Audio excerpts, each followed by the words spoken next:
the Bay Area for an AFC battle between the streaking Houston Texans and a team that is struggling through another difficult season, the 3-11 Oakland Raiders. And hello, everyone. Happy holidays to all of you. Bill McAtee along with Steve BEUERLEIN. And Steve, all of a sudden, one of the most exciting teams in the National Football League is the Houston Texans, trying to win their 5th in a row. And there's a lot of reason for that, Bill. This is a team playing with a lot of confidence right now. And everybody usually talks about their offense, but really the last 4 weeks, the story's been as much as anything on defense. They're only allowing about 14 points a game. They're turning the ball over. They're playing aggressive, confident. They look like a football team that can play with anybody right now. But that offense has a chance to be something special, and it starts with number 80, Andre Johnson, coming off a career game last week. Well, what can you say about this guy? Last week, 11 catches, 207 yards, and a touchdown. He is the total package on offense. As a wide receiver, he's big, he's strong, he's fast, he scares the heck out of defensive players. And one of the things that makes him so special is the way he attacks the football with his hands. But today, what a great challenge he's got. Boy, it's going to be a matchup that I'm looking forward to watching against who I think is the very best cover corner in the NFL, Nnamdi Asomugha for the Raiders. It's going to be a tremendous matchup all day long watching these two Warriors go at it. A heavyweight battle between two of the best in the National Football League. We're just about set for the opening kickoff. Today's game is brought to you in high definition here on CBS. Well, it's a misty kind of day. Temperature is 50, but it feels a bit colder than that. Rain has let up for the moment. This is only the 4th meeting between the Raiders and the Texans, and Houston has won all 3 times they've played, including 24-17 last year here in Oakland. Chris Brown kicking to Justin Miller. Miller from the 7-yard line. Dangerous. And tripped up at about the 37-yard line. Well, Jamarcus Russell has had an up-and-down first year as the starter. Tom Cable told us they want to get him in a rhythm early. Up front for Oakland, the Raiders would like to get better play from their offensive tackles. Henderson again starts on the left side. And the Raiders are without Ronald Curry and Ashley Lilly today. They'll start Higgins and Shillings, and we expect to see a lot of Darren McFadden. Who'd you say those receivers were for the Raiders? Well, they have 2 of them of the 4, the wideout position, who have never caught a pass in the National Football League. The Raiders would like to run the football, and they do so on first down. Out to the 40-yard line goes Justin Fargas, and during the 4-game winning streak, the Texans have given up just 5 touchdowns. Mario Williams, he's been tremendous, going to his first Pro Bowl. D'Amico Ryans is one of the outstanding young linebackers in the league. Greenwood starts today for Adibi, and in the secondary, the Texans have been using more man coverage. Robinson, of course, can be a lockdown corner, and he'll try to force Jamarcus Russell into making some mistakes today. 2nd and 6. Russell will throw. Flush from the pocket. Guns it, and that's caught by his tight end, Zach Miller, for a first down into Houston territory. Tremendous play by Jamarcus Russell here. And here you get to see one of the things that makes him so unique. He's big. He's 265 plus pounds, no doubt about it. But he can move well enough to get outside of the pocket, buy some time, extend plays. But then look how he just kind of flicks that ball. That ball traveled in the air, Bill, a good 30 yards, 35 yards with just a little flick of his wrist right on the money. He can make all the throws. That was good for 21 yards. 1st and 10 from the 39. Fargas, left side, tripped up, picks up Easy, 1. guy. Nick Ferguson, the strong safety, who came over in the offseason from Denver, made the stop. Well, Bill, one of the things, talking to Gary Kubiak, head coach for the Houston Texans, he said that this is a game that's kind of scary for him because the Raiders are a team that runs the ball very well. They're committed to it. And one of the big problems Houston has had this year, although better the last few weeks, has been stopping the run. I formation, 2nd and 9. Opening possession for the Raiders. They toss back to Fargas. And he picks up another yard. That'll bring up 3rd and long for Oakland.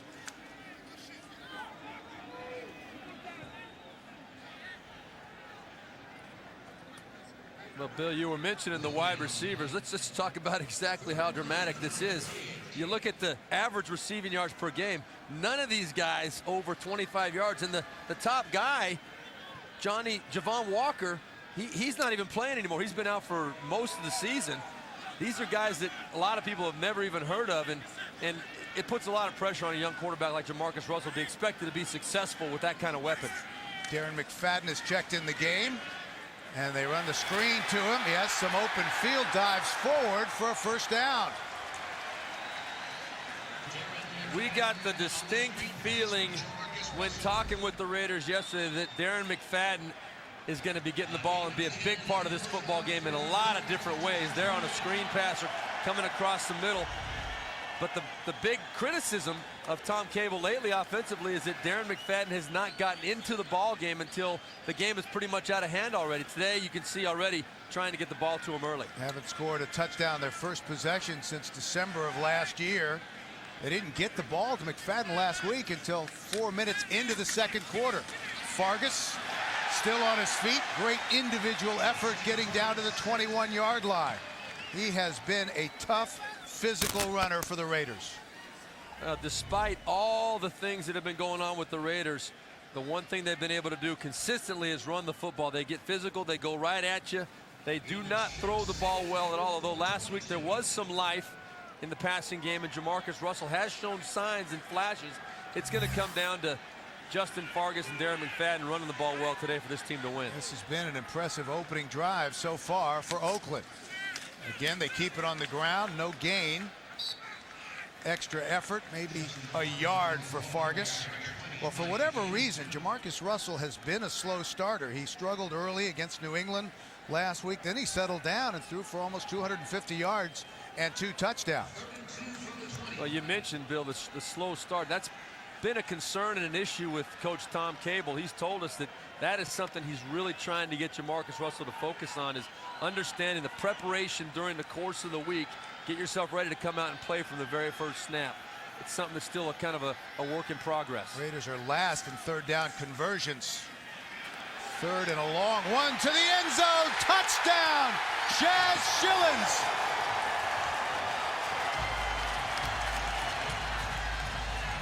And how about that drive for the Oakland Raiders? I'll tell you what, Bill, that is the third offensive touchdown in the first half all year by the Oakland Raiders. And right there, it does not get any easier than that. Chaz Schillens just ran a corner route. Nobody anywhere near him. Great execution on this first drive. Really a good, solid opening drive for the Raiders all the way through, running the ball and throwing the ball. The rookie 7th-round draft pick out of San Diego State finds the end zone. And now Janikowski on to try the extra point, and that's good. With 10:34 left in the first, the Oakland Raiders score on their opening possession, the first NFL touchdown reception for Chaz Schillens. We talked about Jamarcus Russell being a slow starter. He wasn't there. 3 of 3 for 51 yards and a touchdown pass. 8-play drive, 64 yards. Took just about 4.5 minutes. And now the Texans will have their opening possession. Davis from the 4. And brought down hard at the 28-yard line. Matt Schaub will go to work when we return to Oakland in a moment.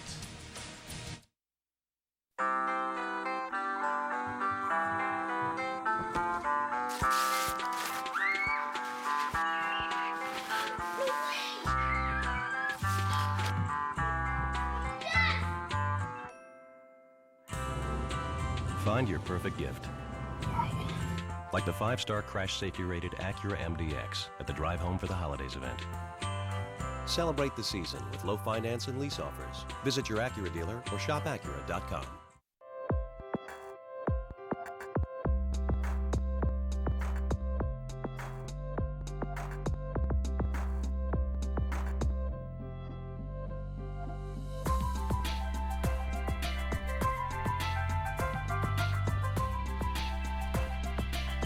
Connect to everything you love in life in a bold new way. Introducing BlackBerry Bold. As beautiful as it is powerful. Misty day here in Oakland. Opening possession for the 7-7 Houston Texans. Raiders need to win their last 2 games to avoid losing 12 or more games for the 4th straight year. Play action. Schaub has his tight end Daniels. Nice pickup on first down near midfield. Matt Schaub in his 2nd year as the Texans starting quarterback. And since he's come back from the injury, over the last 2 games, he's thrown for almost 700 yards. The offensive line has evolved over the last 2 seasons. A terrific unit. Chester Pitts making his 111th consecutive start. Talented in the skill positions. Andre Johnson coming off his most productive game. And the Raiders have to figure out a way to stop the rookie, Steve Slayton. And again, play action under pressure, able to get rid of it. Daniels, open field for the tight end Owen Daniels, and he's down inside the 20 to the 17-yard line. Hiram Eugene finally brought him down. 2 big plays to the tight end Owen Daniels to start the game. You're going to see right here he is, right here on the end of the line. The play action is going to go to the right side. Watch the whole Raider team come this way. Nobody on the back side of the field down there. Owen Daniels times it up perfectly. Matt Schaub, great execution. You got blockers out front. 2 huge plays to the tight end to start the game off of good hard run action. Raiders have been run at so effectively this year. They're focused on that. 2 big plays. 2 teams that told us they wanted to try to run the football today. They've looked like Air Coryell out there. On the reverse, Walter brought down inside the 5. It'll be 1st and goal. Again, Hiram Eugene made the stop. Well, you see right here the creativity of Gary Kubiak and offensive coordinator Kyle Shanahan, son of Denver Broncos head coach Mike Shanahan, coming out thinking everybody thinks they're going to run the ball right. We thought they were going to run it right down their throat. 3 good solid play actions to start the game, and they're knocking on the door already. Slayton is the deep back. 1st and goal from the 3. Play action again. Throws it away. Daniels was well covered. And that was a smart play by Matt Schaub. Realizing first down there at the 3-yard line. No reason to try and force things when you're in that kind of a situation. If it's not clean, it's not good. The tight ends, he was trying to get it to Owen Daniels or Joel Dreesen, the 2 big tight ends, but neither one of them were open. Get rid of that football. Live to see another down. The Texans have not been good this year in the red zone. 2nd and goal. Slayton trying to fight to the goal line, and he'll be stopped just short. Well, Bill, you mentioned the struggling red zone offense. Very surprising for an offense as explosive as the Houston Texans. Not very good, but right here you get to see a good example. I think last week was a huge game for the Houston Texans, how they came out, got physical with the Tennessee Titans in their own playing their own style of football. The offensive line, you see him right there, pushing the pile, getting physical, working hard for extra yards. 3rd and goal from the 1. Give it to the up man. That's the fullback, Vontae Leach. Yeah, and there's the signal, touchdown. It looked like he fell across the line. It was a good solid hit on Leach right there before he got across the line of scrimmage, but that ball up high, as he falls, you can see that ball will cross the goal line. Touchdown for the Houston Texans. And he has not been a factor in the running game, so that was a nice call on 3rd and goal from the 1. First touchdown of the year for Vontae Leach. And a good answer by the Houston Texans. This team is learning how to win. They keep their poise, they keep their cool. They just go about doing their job. 2 possessions, 2 touchdowns. We are tied at 7 with 7:59 left in the 1st, and the Texans answer. 6 plays, 71 yards on the scoring drive from Houston. Took just over 2.5 minutes. Nnamdi Asamoah is getting his leg worked on there on the Oakland bench. Miller's the deep man. It's going to be a short kick. Fielded at the 15. Gets it out across the 30 to the 33-yard line. Second possession upcoming for the Raiders. Well, have you heard the word? Password. Well, Jamarcus Russell looked awfully good on that first scoring drive. Perfect 3 of 3. First opening drive touchdown since December of last year. McFadden is in the game. They swing it out to him, trying to get him in space. The rookie, and he's got a first down. Go ahead. I don't think there's any way that the Raiders could justify not finding ways to get the ball to this guy early in every single game. Establish him as the threat that he is. You just don't see guys that can do things the way that he can do things when the ball is in his hands. Nothing bad is going to happen. He knows what to do with the ball. That's why you drafted him. You can't justify waiting until the second quarter to get him into the ball game. That was good for 13 yards. This time they split him out as a wide receiver. They give it to Fargas. Gets to midfield. You saw the graphic. McFadden last week ended up with 114 total yards from scrimmage. He scored on an 11-yard touchdown run, and he was the Raiders' leading receiver. 3 catches for 68 yards. Yeah, 3 catches, 68 yards. He ran for 46 yards. He's just a guy that, and when he's on the field, he scares defensive coordinators and defensive players to the extreme. They are always aware of where he is. Those stats even more impressive when you consider he didn't touch the ball until 4 minutes gone in the second. Lawton, the fullback, brought down at the 47-yard line in Houston territory. Orlon Greenwood made the stop. Well, we talk about what McFadden can do with the football. Watch what he does when he doesn't have the football. He goes looking for somebody to hurt and to hit. Oh, double whammy right there. Nick Ferguson, the veteran, says, wait a minute now. Where did you come from? Yeah, okay, it's on now. Rookie out of Arkansas, 3rd pick overall.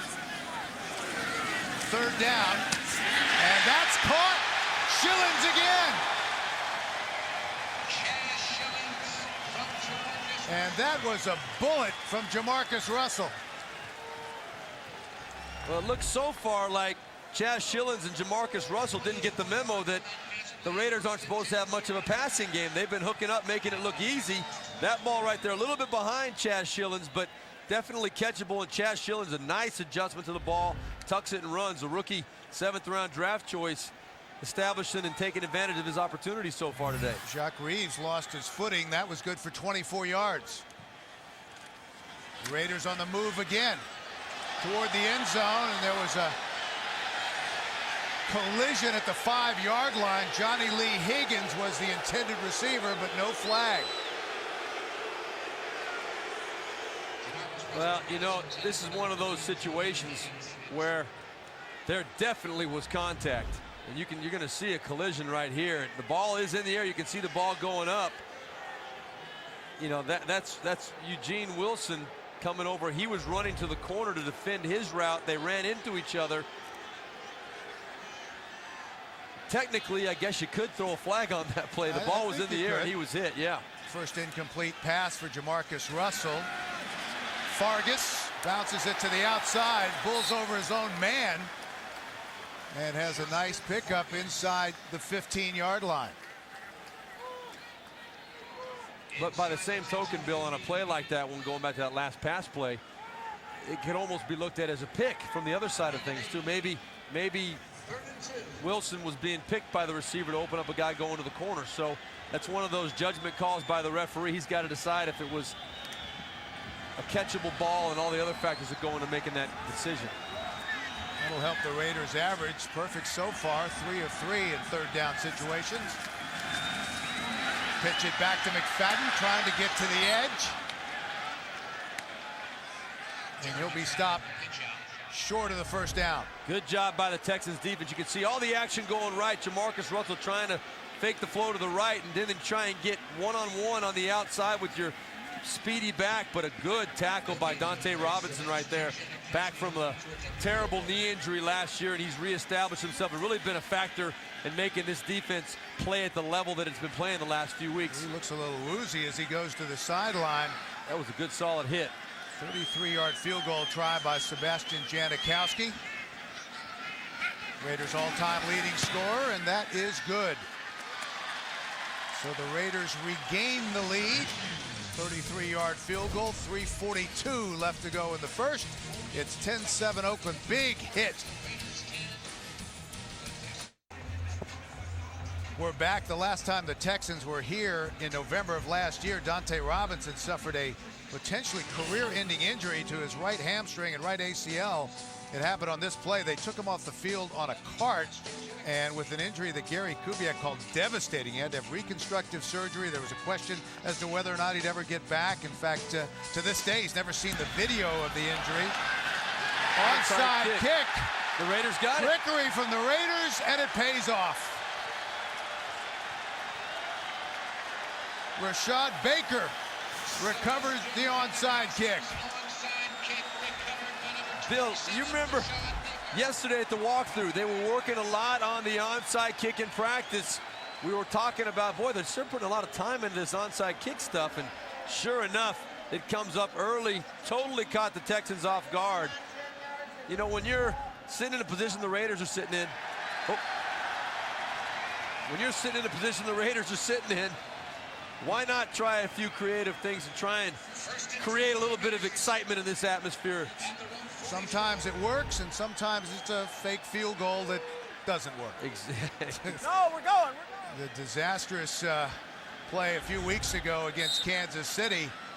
They tried to surprise the Chiefs, and Kansas City ended up returning it 67 yards for a touchdown. This time, though, it pays off. Raiders right back to work on offense. Fargas, a nice move across midfield into Houston territory. And the Raiders have just come out fired up. Now, this is not a team that looks like they have not won many games lately. They've lost, as you pointed out early, Bill, they've lost. This is guaranteed this year to lose at least 11 games for the 6th year in a row, but they're playing like a team with something to play for today. A lot of passion, a lot of energy out in the field for the Raiders. Fargas, 8 carries, 31 yards so far. Miller was the motion man, again on the ground, and tripped up for a loss of 1. Anthony Weaver made the stop. And here we are now, another 3rd down situation. Again, as you mentioned, Bill, the Houston Texans have been absolutely phenomenal the last 4 weeks on 3rd down, giving up only 20% conversion rate. The Raiders have made it look very easy. They're keeping it in 3rd and short, manageable situations for Jamarcus Russell. So from the shotgun on 3rd and 4. Quickly out to his tight end Miller, 1st down. Zach Miller in his 2nd year out of Arizona State, the Raiders' leading receiver, coming in with 50 catches for 674 yards. And that's why you see it. It's so important to keep those 3rd down situations manageable. You can throw a quick little 1 or 2 yard pass to your big tight end, let him turn it up, get the 1st down. You don't have to the quarterback doesn't feel like he's got to force the ball up the field to try and make something happen. 8 of 9 for 98 yards and a touchdown, the numbers so far for Jamarcus Russell. Last pass was good for 8 and a 1st down. Russell will throw with time, guns it over the middle. That's caught by Miller.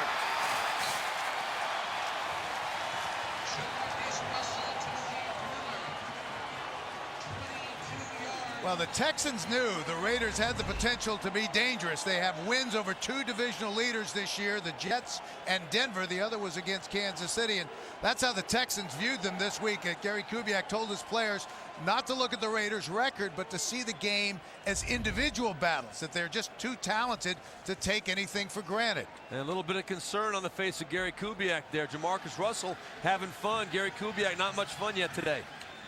Miller 3 catches for 51 yards. McFadden in the backfield. He gets it. Stopped at the line of scrimmage.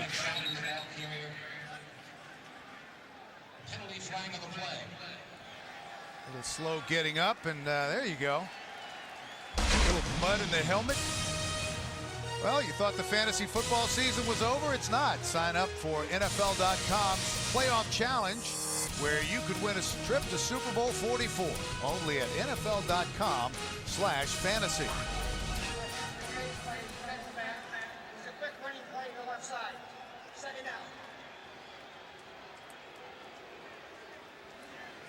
There was an inadvertent flag, so they're going to pick it up. It'll be 2nd and 10. And I don't think inside is where you necessarily are going to get the most production out of Darren McFadden. Done a good job so far of getting him in space. 2nd and 10.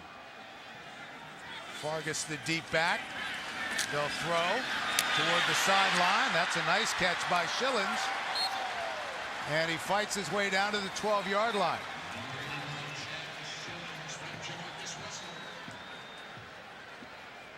Good, solid play selection and creativity by the Oakland Raiders right now. You can see their total yards today versus their season average in the first quarter. 42 yards what they've been averaging in the first quarter. Very slow starting today. Already 158 yards and making it look easy, by the way. 3rd and 2. Raiders already lead at 10-7. They'll throw. Russell. And wisely throws it away. He was eyeing his tight end Tony Stewart, but Stewart was well covered. And again, we'll see Sebastian Janikowski.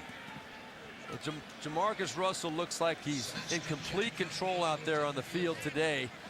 From the get-go, he's been on the money, on time, moving around the pocket a little bit, buying some time. But his offensive line up front has been doing a super job of keeping the Houston Texans, specifically Mario Williams. We haven't even said his name yet. That's a guy that you got to stop if you want to have success against the Texans. 30-yard field goal try. And the successfully executed onside kick results in 3 points. 13-7 Raiders. Have won their last 4 straight. That's a single season franchise record for Houston. The Raiders are suffering through another difficult season. They've lost 3 in a row. 7 of their last 8. They've lost 4 straight here at home, but they lead now with 5 seconds left in the first. 13-7. Davis from the 5. And accelerates close to the 30-yard line. And that will bring us to the end of the opening quarter with our score 13-7 Oakland. We'll return to Oakland after these messages. You're watching the NFL on CBS.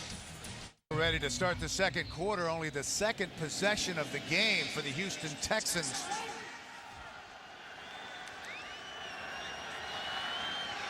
They'll start from their own 29-yard line. 1st and 10. Slayton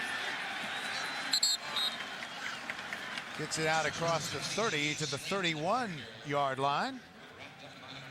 Well, the Raiders have been just awful against the run this year. They gave up a season high 277 yards rushing against New England last week. They've averaged giving up 167 yards a game on the ground this year, and that is close to an all-time low for the Raiders. And there you see Rob Ryan, the defensive coordinator for the Raiders. He's adamantly defended his troops, but the facts are the facts. Back to the ground on 2nd down. Some tough yards. Close to the 33-yard line. It'll bring up 3rd and 6. Well, how bad have they been, the Raiders? You can see it's been a number of problems. You got the gap control. There's nobody there to support the run. Then right here, look at the flow. Everything going this way, but the cutback. Everybody, the over pursuit has been a problem for the Raiders. And then poor tackling. Right there, Nnamdi Asomugha doesn't do much wrong, but the Raiders in general have not been tackling well, and I think those have been the 3 major factors have been very consistent for their defense. 3rd and 6. Incomplete. The receiver fell down. That was intended for David Anderson, and he lost his footing. Well, you know, Bill, something tells me that there should be a better matchup on the field than David Anderson on Nnamdi Asomugha. You would think that Matt Schaub back there in that situation might like his matchup a little bit better with Andre Johnson or Kevin Walter. They can't be doubling everybody out there in the field, even Owen Daniels out there. Got better matchups than your 3rd receiver on the best cornerback in football. 40-year-old Matt Turk on to punt it. This is a short punt. Takes a Texans bounce down to the 28-yard line, and that's where the Raiders will take over, leading 13-7. Start, and they were over the last couple of weeks. They were down 21-0 last week and 24-0 the week before against San Diego.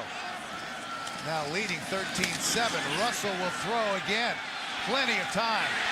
Over the middle again, Zach Miller. Eugene Wilson, the free safety, made the stop after a nice pickup. Oh, great poise by Jamarcus Russell with the fake. He wanted to go outside first. He just kept his cool, kept his composure, and then a nice smooth throw to the, for whatever reason, wide open Zach Miller coming across the middle. Now, the good hard run action is what's happening there because the linebackers have to step up to defend the run. That let Zach Miller get behind him.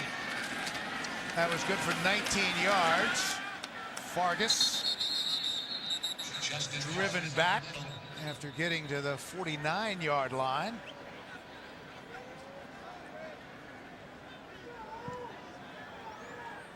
Let's take a look at the numbers for the Raiders in the first quarter. These are season highs. 7 first downs, 158 yards, and 13 points. A touchdown also, which is key. 2 field goals, but the touchdown, that is only their third. At the time, it was their third touchdown offensively in the first half this year out of 80 possessions, but playing very, very efficient. They're in a Wildcat right now, Darren McFadden. McFadden will get the snap. And flag on the play. Oh, they had something planned.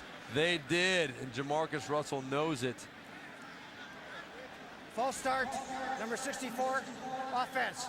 5-yard penalty, second down. Well, that was going to be a razzle-dazzle play. They were going to try and get the ball. They were going to give the ball. You're going to see Jamarcus Russell right here. He's going to come around. They're going to hand the ball off underneath, and they were going to, it looks to me like they were going to give Justin Fargas the ball. He was going to toss it right there to Jamarcus Russell, and you had a receiver running down the field for a deep route. They were going to try and hit Johnny Lee Higgins behind everybody for a touchdown. The penalty on Jake Grove. They called that on Jake Grove, the center, but I didn't see anything in that replay that indicated a false start. No, and he's the center. It's hard for the center to be off false start. 2nd and 13 after the penalty. Fargas, nice little spin move, gets it back to about the 48-yard line. Kevin Bentley, strong side linebacker, made the stop. He led the Texans with 8 tackles last week in their fine performance against Tennessee. Bill, you know, that last play, the penalty play, is huge because I know Tom Cable had set that play up for that particular situation. You can only show it one time. It's either going to work or it isn't. And to not even get a chance to execute the play has got to be frustrating. 3rd and 9. Russell under pressure, has to get rid of it, incomplete. Johnny Lee Higgins was the intended receiver, but he was double covered. And for the first time today, really good, quick pressure from the Houston Texans on Jamarcus Russell. He did not have the time to find his receiver. You're going to see you got Mario Williams, who switched to the other side of the field right there, but also good pressure by Jesse Nading, number 72, coming up the middle. They had some penetration there for the first time today. Jacoby Jones standing back at his own 10-yard line. Shane Leckler boots it, named to his 4th Pro Bowl this week. Fair catch called for and made at about the 9-yard line. 11:04 left in the half. 13-7 Raiders for the Houston Texans as they start at their own 10-yard line. Slayton the deep back. Schaub will throw on first down, rolling to his right and throws it away. Outstanding coverage by the Oakland Raiders. Well, a number of games of playoff implications today. Week 16. Well, Tennessee and Pittsburgh have clinched first-round byes. Miami a winner today. Denver has a chance to wrap up the AFC West. Yeah, Tennessee did clinch the home field advantage all the way through, and now you've got to say that Miami is the favorite now in the NFC East. by virtue of their AFC East, excuse me, by virtue of the big win today. Nice hole for Steve Slayton, and he's still on his feet. Wow. He's not a big man, but Gary Kubiak told us he runs with a lot of heart. He runs with a lot of heart, and he also told us that he gets really upset if they try to take him out of the game, even for a play. Right here you can see, you know, he also mentioned to us, Gary Kubiak, that when you got a kid coming out of the spread offense in college, that is a question mark in some coaches' minds, whether he's going to be able to pick up the NFL system, pass protection, running the ball inside between the tackles. Slayton has shown him it's not been an issue for him. That was good for 19 yards. Schaub play action under pressure, buys some more time, and he's going to take off with it. Dives forward across the 35 to the 36-yard line. Well, that was one of the plays that Gary Kubiak, coming from the Denver Broncos under Mike Shanahan, famous for trying to get the big play off of play action. You're going to see Andre Johnson coming across the field here, trying to suck the whole Raiders defense up on the play action, but no, the good discipline out of the Raiders, which is kind of uncharacteristic in and of itself, the discipline part of it, but nowhere to go for Matt Schaub with that football. 2nd and 2 after the scramble. Slayton bottled up. Well, the Texans came in with some outstanding weapons on offense. 3 talented receivers in Andre Johnson, Kevin Walter, and Owen Daniels at tight end. Steve Slayton, of course, the rookie running back, has given them a tremendous production on the ground. He can also catch the ball out of the backfield and has the speed to go the distance. Anytime you can get him in some space. So 3rd and 2 for the Texans. There's the matchup, Nnamdi Asomugha and Andre Johnson. Slayton. Boy. And that's going to be close. It depends on where they spot it. It really does. I really think that he hit the ground with that ball a little bit short of the first down. They're going to have to measure this one. Actually, looked like there's not even going to be a measurement. Oh, here they come. They'll bring out the chains. Talking about Steve Slayton and how tough he is running with the football. Tremendous heart. You knew he was a brave young man because he grew up outside of Philadelphia and was a Dallas Cowboys fan. He said the guy he used to love watching play was Emmitt Smith, and this is going to be short. But I know Gary Kubiak well enough. I played for him at Denver. He's gone for it on 4th down 19 times this year. One of the most confident, most aggressive coaches in these type of situations. I'm not surprised. They're not going to be in the playoffs this year. This is the time for your team to make a statement, for you to make a statement to your team that you have the confidence in them. Put it in their hands. Let's see if they can get that 1st down in a big situation.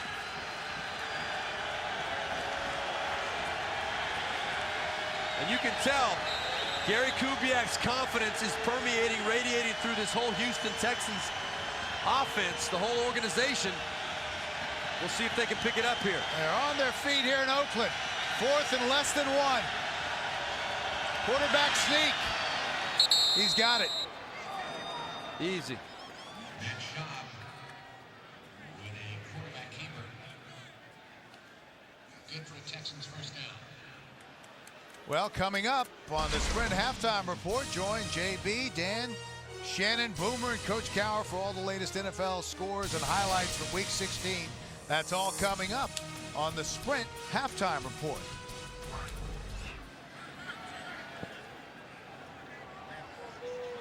Well, after the 1st down, 1st and 10 for Houston. This drive started at their own 10-yard line.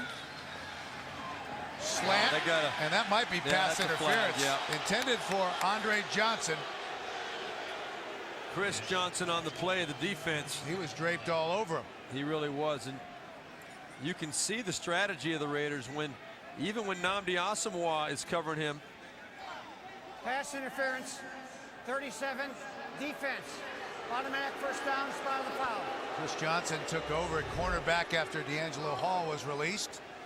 And you can see the nice inside release by Andre Johnson, but definitely contact before the ball got there. But it seems as though even when Nnamdi Asomugha is matched up on Andre Johnson, they're going to be trying to roll a safety over the top to discourage a throw that way. From midfield, out to Slayton. Tries to make a move and falls forward into Oakland territory. Jabril Wilson made the stop. Good open field tackle by Jabril Wilson on a pretty darn talented guy. And we're going to talk about Steve Slayton a lot today. But what it is that makes him so special, there are so many factors that go into it. It starts with his heart like we talked about, Bill, but he can catch the ball, he can run inside, outside. He's all-purpose yards. There's nobody better right now in the NFL. And he's coming off of 3 straight 100-yard games and 4 in the last 5 games. Schaub off the play action has Daniels, the tight end. And that's a first down close to the 35-yard line. Really a nice throw by Matt Schaub to Owen Daniels. You see again the good hard play action fake to the left, and Matt Schaub almost dropped that ball after he made the fake, but kept his cool, made a nice throw under pressure. You can see he kind of bobbles it there a little bit, but lays the ball in there right on the money to Owen Daniels. A lot of both sides of the ball today, both the Raiders and the Texans. A lot of boot action hitting those tight ends coming across the field. Daniels came in as the second leading receiver among tight ends in the AFC behind Tony Gonzalez.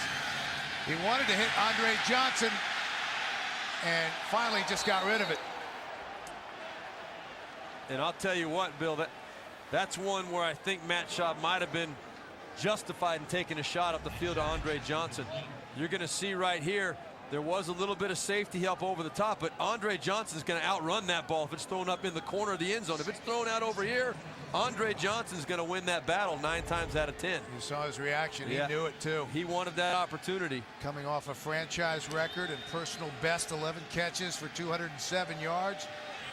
The most by any receiver in the AFC this season. 9th play of the drive upcoming. 2nd and 10. They want to set up the screen. And that is almost picked off. It was over the head of Steve Slayton.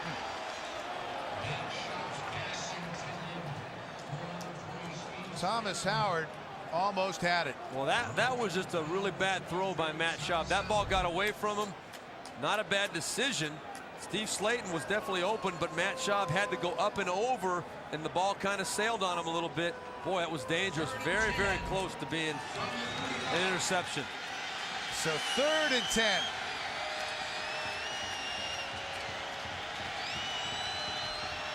(13-7) Oakland. Just under 6.5 minutes to play in the opening half. From the shotgun. Schaub. Again, too high for Slayton. Yeah, the timing was off on that. Matt Schaub very upset. Steve Slayton did something he didn't like, but it's tough. Sometimes these guys are going to be bumped around every once in a while. That ball was not accurate, not on the money. Matt Schaub upset. I don't know if he's upset at himself or that Steve Slayton, maybe the timing was off on how he ran his route, but he's not happy about it at all. Chris Brown on to try a long field goal. Long this year is 50 yards. Tough conditions on a wet field, 53-yarder.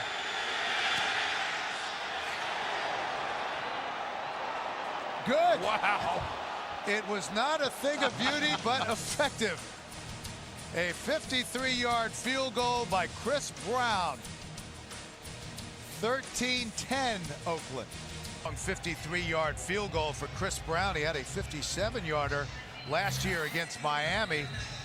And that was a line drive kick that just barely sailed over the crossbar. I'll tell you what, that ball hardly got above that crossbar at all the whole time it was in the air. Justin Miller, who's returned 2 for touchdowns. And brought down hard at the 26-yard line. And let's take another look at the 53-yard Chris Brown field goal.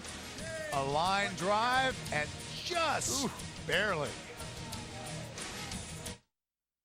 By you happier, and by TD Ameritrade, the independent spirit.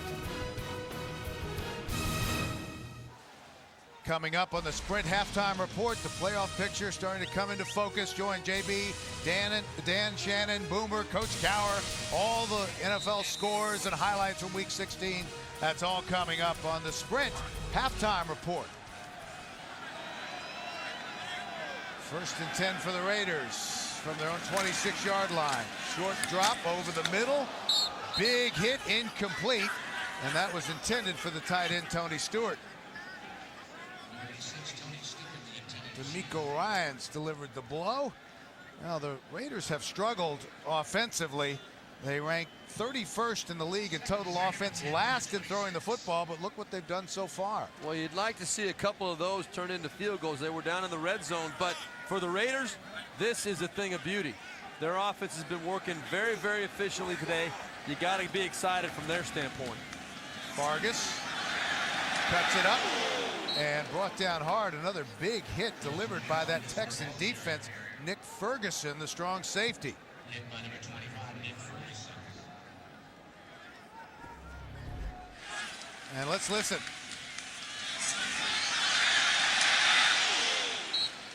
Yeah, that draws a gasp from the crowd. There are certain things, Bill, that I do miss about not playing the game anymore. Let me just tell you this, that's not one of them right there. Texans are coming off a very physical game. Gary Kubiak said it was one of the most physical games he's seen in a long time last week against Tennessee. Vargas close to the 35-yard line. They're going to have to punt. Short of a first down. Well, Bill, on that note that you made, though, about the physical game last week, I really believe that that was a turning point for this Houston Texans organization. The way they beat Tennessee, playing Tennessee's game, the physical, pound the ball type of game, beat them at their own deal. And that, to a young team that hasn't been there before, is a huge accomplishment.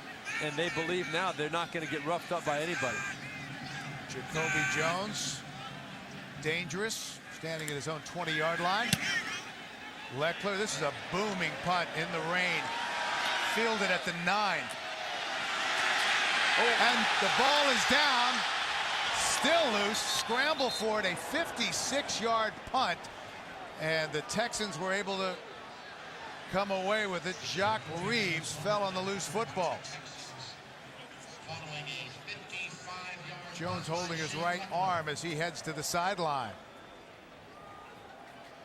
Well, tonight on CBS, they were the 427 to work with.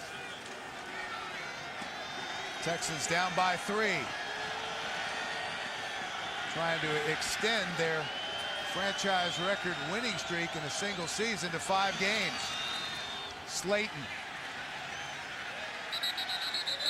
Stacked up at the 21-yard line. Bill, I can tell you right now that the Raiders are doing some different things defensively. Give credit to Rob Ryan here. This is a team that normally plays with a single safety. They have a safety up in for run support inside. What they're doing right now, because they're afraid of Andre Johnson getting one-on-one coverage, they're playing 2 deep, no run support. Gary Kubiak knows that his team has got to be able to run the ball into that defense. They have not been able to do it effectively so far today. 2nd and 8. Slayton. Tough footing out there. Brought down at the line of scrimmage. Nnamdi Asamoah. We talked about the rookie, 3rd-round pick out of West Virginia, and what he has accomplished. He came in needing just 65 yards to set the single-season franchise rushing record for the Texans, averaging almost 5 yards a carry. That's 5th in the National Football League, and nobody's been better over the last 5 games than Steve Slayton. 579 total yards. Oh, when he was drafted, too, he even almost looked at himself as more of a 3rd down guy early in his career, but he's shown he needs to be on the field all the time. 3rd and 8. Schaub able to get rid of it. That is caught. Anderson still on his feet. David Anderson. Down inside the 15-yard line. Wow. I'll tell you what, that play, you got to give credit to a lot of people on that play. Matt Schaub standing in the pocket, poise, patience, a lot of things happening around him. Look at him, double clutch, giving ground, puts it on the money anyway. Good block from Kevin Walton, but look at Owen Daniel come in from the right side. Boom! Right there, coming in, buying that extra time for David Anderson to take the ball all the way down to the 14-yard line. He's out of gas right now, but it was worth it, I'll tell you that much. 65 yards. Anderson in his third year out of Colorado State. Back to the air, the fullback Leach. Out of bounds at the 11-yard line. On the reception from The clock, though, continues to run. He was brought down before he went out of bounds. That takes us to the 2-minute warning. Johnson has had a quiet first half, but the Texans are threatening after the 65-yard reception by David Anderson. Yeah, look at that right there. Only, I don't even know if he's had 2 balls thrown his direction today. They had the one chance up the field to get the ball to him. Last week at this time, Bill, you know what his stat line was? 7 catches, 150 yards, and a touchdown in the first half. Today, a little more quiet. There was a pass interference call, but still no catches for Andre Johnson, the NFL's leading receiver. Reception and yards coming in. Tough yards inside for Steve Slayton. Well, coming into this game, Andre Johnson, Gary Kubiak, Matt Schaub, everybody knew that with the matchups with the Raiders, with Nnamdi Asomugha, expecting him to get a lot of one-on-one, he wasn't going to be a huge factor in the passing game. You're hoping to get a few plays out of him, but you're not going to be relying on him all day long like normal. And right here, you got the matchup right there. Asomugha and Andre Johnson, the bottom part of your screen. They'll run it. Nothing. Good push up front by the Raiders. And Gary Kubiak sending out the field goal team. No doubt about it. You got to give credit to this Raider defense. Struggling against the run all season, but the Texans have not been able to pop anything. You know, you look at the film coming into this game, everybody's breaking big runs against the Raiders fairly consistently. Today, very good gap control and good tackling by the Oakland Raider defense. So Chris Brown is on to try to tie it up. 24-yard field goal try. And good. So 38 seconds left in the half. We're tied at 13. 2 rations. Rain continues to fall here in Oakland, tied at 13. 38 seconds left in the half. Chris Brown ready to kick it off after the field goal to Justin Miller. Line drive kick taken by an up man, so they'll be returning it out across the 40 to the 42-yard line. Good field position for the Raiders. Well, after 31 years, the show The Pros Watch has a new home inside the NFL. Is now on Showtime. Join JB, Chris Collinsworth, Warren Sapp, and Phil Simms every Wednesday at 9 p.m. Eastern, only on Showtime. Hey, Bill, that was a significant play right there, that kickoff. Luke Lawton, I don't know how he caught that line shot from Chris Brown, but getting the ball back out to the 42-yard line with 32 seconds left, the Raiders have time to get in field goal range. We'll see what Jamarcus Russell can do from the shotgun. They run the screen. McFadden out across the 45 to the 46-yard line. The Raiders take a timeout. They've still got 2 left. That was their first. You know, it is amazing when you talk about 2-minute offense, how often teams start with the first play of that 2-minute series being either a screen pass or a draw pass.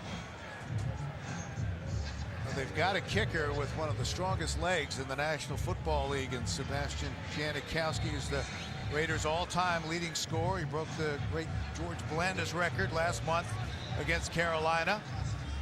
Had his career-long 57 yards back in October to beat the Jets in overtime. And I don't know whether he's going to have that full range today, but you know, if anybody does, it's him. He can boom the ball. McFadden alone in the backfield. 2nd and 6, 25 seconds remaining. Russell, plenty of time. Lost it toward the sidelines. That was almost picked off. McFadden was the intended receiver, but that hung in the air. Well, Jamarcus Russell had a flashback right there to his LSU days. That was a very poor decision by a young quarterback. That ball should have been intercepted by Dante Robinson. He thought he could outsmart Dante Robinson and lay the ball up over the top to Darren McFadden. But, you know, mistakes like that are just not very common in the NFL. Dante Robinson, a veteran cornerback, former first-round draft choice, very, very disciplined, smart player. They're not going to make the mistakes you might have gotten away with a couple years ago. In his 5th year out of South Carolina, so 3rd and 6. Checks it down. Lawton, the fullback, brought down hard. That's a first down, and they'll take another timeout. 11 seconds remaining.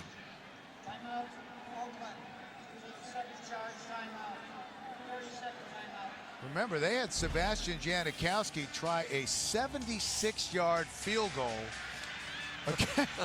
against San Diego. Needless to say, he didn't make it, but looked like it went about 63 yards. Yes, it did. But they have a lot of confidence in his leg strength. They do. And that right there, too, Bill, was I mentioned how Jamarcus Russell did not make a very good decision on the previous play. That one right there, he did. Checking down to Luke Lawton underneath for the first down, get 5-6 more yards, give yourself a chance at another play. Fargus is alone in the backfield. They don't have McFadden out there. Russell, incomplete. Zach Miller had it and lost it. And that just does not happen very often. That ball on time, on the money to Zach Miller. He did drop a ball last week against New England that hit him right in the chest, just like that in the back of the end zone. It would have been a touchdown for the Raiders in that game. Today, right there, boy, that was one of those things where he just got a little bit excited when he saw that ball coming. Tried to use his chest instead of those big paws he's got. You got to catch the ball with your hands when you've got a chance. That would have been well within Janikowski's field goal range. 7 seconds left. Russell. Clock running out. They're not going to get a play. They aren't. It took too much time. They complete the ball to Johnny Lee Higgins, but time has run out in the first half. And we'll be back with the Sprint halftime report after this message and a word from your local station. Better for a half. I don't have any doubt that he hasn't played any better for a half, for a game, whatever you want to say. The kid looks like he's in complete control out there today. He hasn't been rattled or flustered at all. He's made good decisions whenever he's had a chance to make a decision. One throw that maybe was a little bit of an ill-advised decision. He didn't pay the price for it. He's been very, very solid all day long, and I think the Raiders have got to be excited about that. 14 of 20 for 189 yards. Let's take a look at the first half numbers. They have done an outstanding job, the Raiders, in bottling up Andre Johnson. They really have. Even though you see the number right here, Matt Schaub completing passes for 139 yards. He's only completed 50% of his throws, none to Andre Johnson. Rushing yards, only 57 yards. The Raiders have been tackling well. They've been gap controlling well on defense. Really effective, really impressive this first half. Although the Houston Texans have found a way to keep this game tied up at 13-13. They made a few plays to get themselves back in the game. And again, this game is brought to you in high definition here on CBS.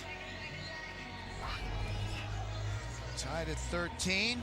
This is only, as we said, the 4th meeting between the Raiders and the Texans, and Houston has won all 3 of the previous meetings, including last year here in Oakland, 24-17.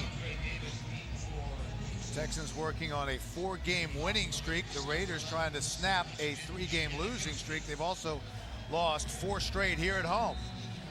Texans will get the ball to start the second half.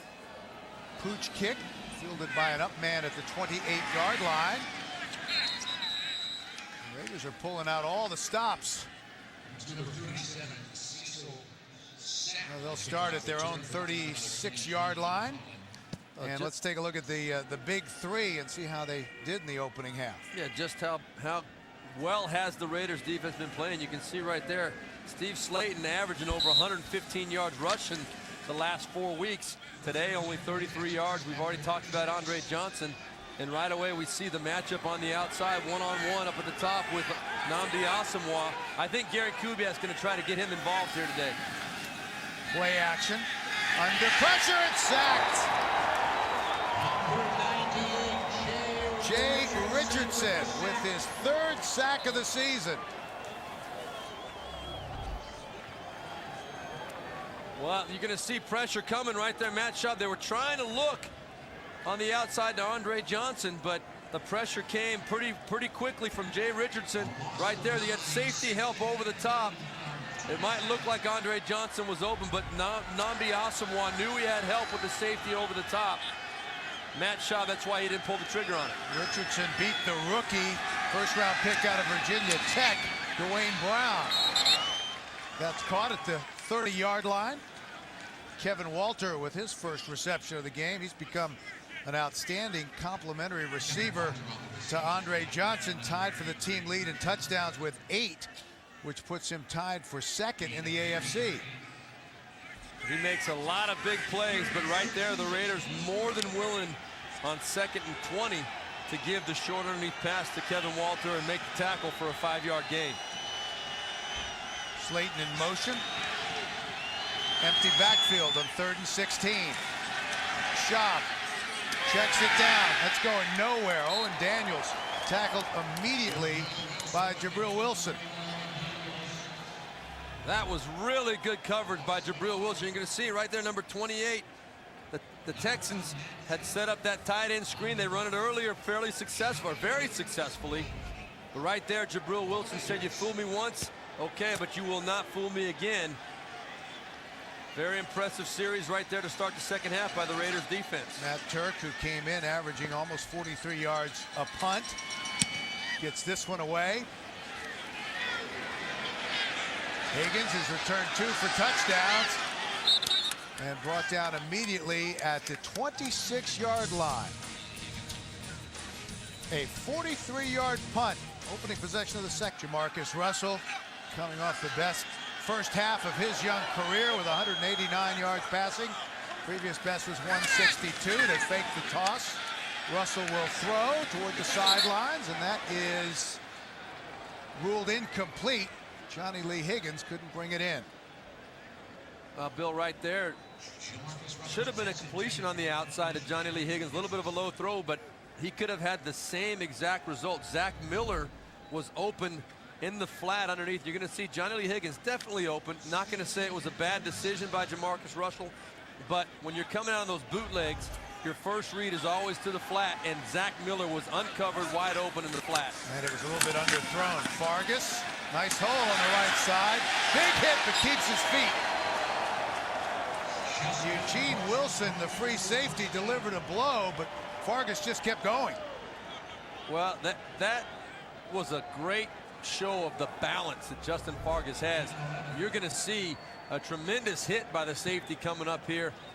Right at that point, boom, Wilson, good hit on him, but you know what? In the NFL, if the running back has got a head of steam going, if you don't wrap him up, most of the time, these guys are good enough to bounce off and keep going, just as Justin Fargas just did. That moved the change, 1st and 10. Fargas again finds the corner. And out of bounds near midfield. Raiders leading rusher coming in with 749 yards, averaging just about 4 yards a carry. Running back comparison, the rookie with 33 yards. They've done a good job on him today. Fargas going over 60. They spot it at the Raider 46-yard line. And those 60 yards have been good, strong, physical runs. Right now, Darren McFadden in the backfield. They toss it back to McFadden. And he makes a nice move. Darren McFadden into Texan territory. Well, you're going to see the play come right. Watch Mario Williams, number 90, right here, has a chance to make that tackle, but you see how strong Darren McFadden is. Just runs right through the big outstretched arm of Mario Williams. A nice pickup again, and another 1st down for the Oakland Raiders. And considering that the Raiders don't have a lot of offensive weapons, you just wonder why he ever comes off the field. Yeah, figure out a way to keep him out there. You've got to get your best guys out there as much as possible. McFadden again. Nice hole. Darren McFadden tripped up inside the 30 by Wilson. Well, that's what Darren McFadden brings to you. Watch how quick, when we talked to Tom Cable, the first word that came out was explosive. Nice gap right there. Big seam. Great job by the Raiders' right side there. Cooper Carlisle and Cornell Green. But the explosion, when he sees the gap, when he sees the crease, he hits it. And Tom Cable said by far the most explosive player on our team. No one else even close. From the 29-yard line, 1st and 10. Fargas is the deep back. They give it to him. And he's upended at the line of scrimmage. Good penetration by the Texan defensive line. Well, coming up, time permitting, after the game, the Subway post-game show. Join JB, Dan, Shannon, Boomer, Coach Cower for all the latest NFL scores and highlights. That's all coming up on the Subway post-game show. And boy, are there a lot of playoff discussions to have. I'm sure the boys will be. Fellas, we're having some lively debates today on the NFL Today. They sure will, and I'm sure there'll be more following. McFadden alone in the backfield. 2nd and 10. Russell up top. And caught. Flag on the play. Johnny Lee Higgins made the catch. And it's going to be a touchdown. Yeah, Dante Robinson begging for the offensive pass interference, but no, it was called on him. When that ball went up in the air, I kind of held my breath. I didn't. Defense. That penalty has declined. Result of the play. Touchdown. I was not sure if it was a very good decision because the coverage was pretty good. But the ball a little bit underthrown. Dante Robinson couldn't see it. And Johnny Lee Higgins did and came back, did a great job adjusting back to the football. Only had one-on-one coverage. Beat Dante Robinson for the touchdown. His 3rd touchdown reception of the season to extend the lead. Janikowski with the extra point, 20-13. 29-yard touchdown pass from Jamarcus Russell to Johnny Lee Higgins. And the Raiders regain the lead. Jamarcus Russell now 15 of 22 for 218 yards and 2 touchdowns. 29-yard touchdown pass to Johnny Lee Higgins. And this Raider offense, which came in ranked 31st in the league, has come to life. Again, taken by an up man and driven out of bounds at about the 30-yard line. Well, Johnny Lee Higgins scoring his 5th touchdown overall this season. And how about a little boogaloo to celebrate? 2013 Oakland, just under 10 minutes left in the 3rd. Texans from their own 30-yard line. Slayton the deep back, he gets it. Able to make a nice little move to the outside and get it to the 37-yard line. Well, that's exactly what the Houston Texans need to do, Bill, in my opinion, to get back in control of this football game. Right now, the Raiders are basically daring them to run the football. They're playing a lot of 2-deep coverage over the top, trying to protect their corners from one-on-one coverage on Andre Johnson. If they can't run the football, they don't have a chance. You can see right there, the Raiders dropping back into 2-deep coverage. 2nd and 4. Again on the ground, another nice hole for the rookie.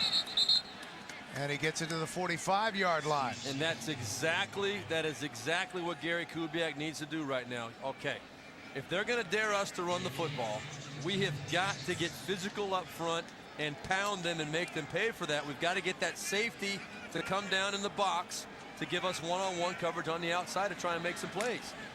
Nnamdi Asomugha only thrown at 1 time today.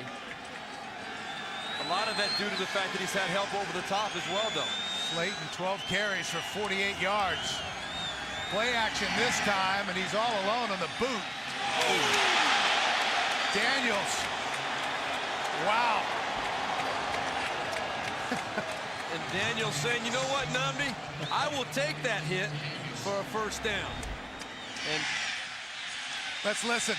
ooh, boy. Nnamdi named his first Pro Bowl this week. We talked with Andre Johnson. He said, hey, I voted for him.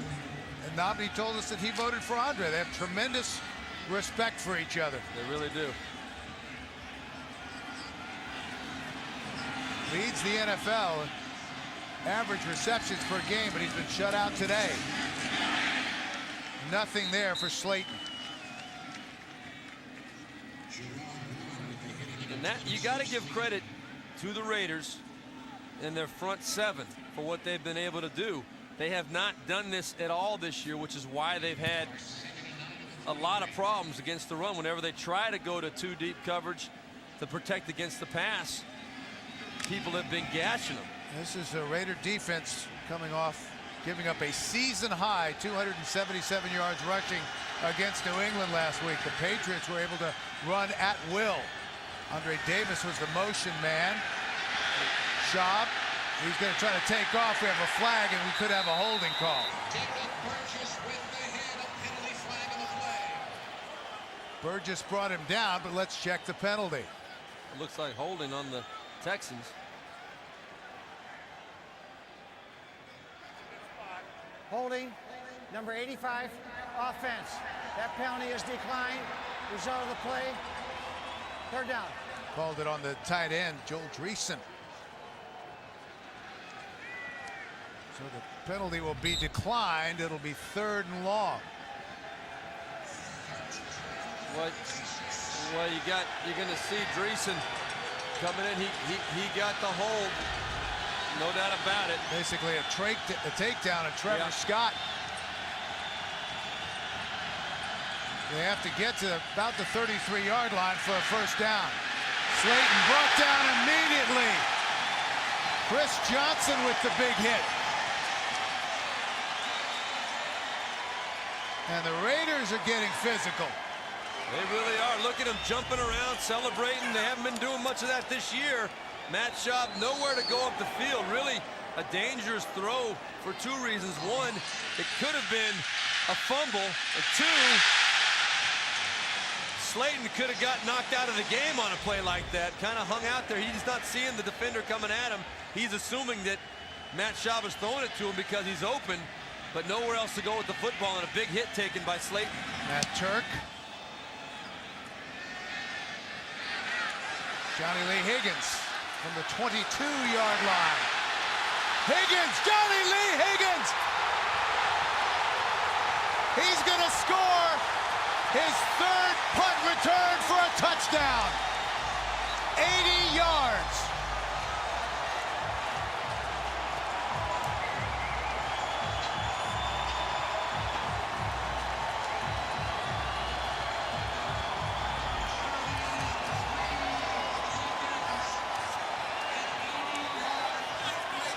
Well, Bill, you can confidently say that today has shown that the Raiders do have some playmakers wearing silver and black. They're giving these young guys a chance to make plays.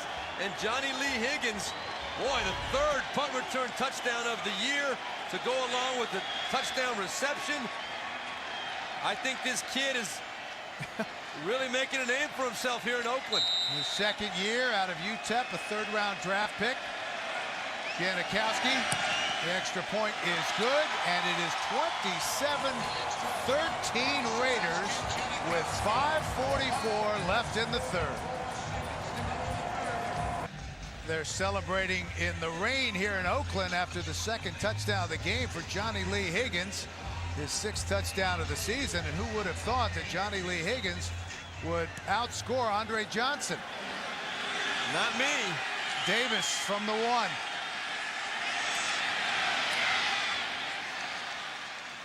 Gets it out across the 25, close to the 30-yard line. Johnny Lee Higgins came in with 2 touchdown returns this season, back-to-back weeks, and just added an 80-yarder for the Raiders, who lead 27-13.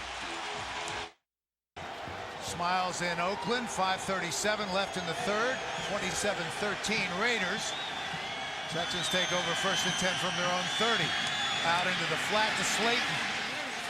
Slayton with a nice move on Kirk Morrison. Able to pick up extra yardage and a first down. Well, a few moments ago on the sideline, Johnny Lee Higgins is kind of showing Nnamdi Asomugha, here's how you do it. This is that dance. It works for me. Nnamdi's going, yeah, okay. Like, get away from me, man. That's great.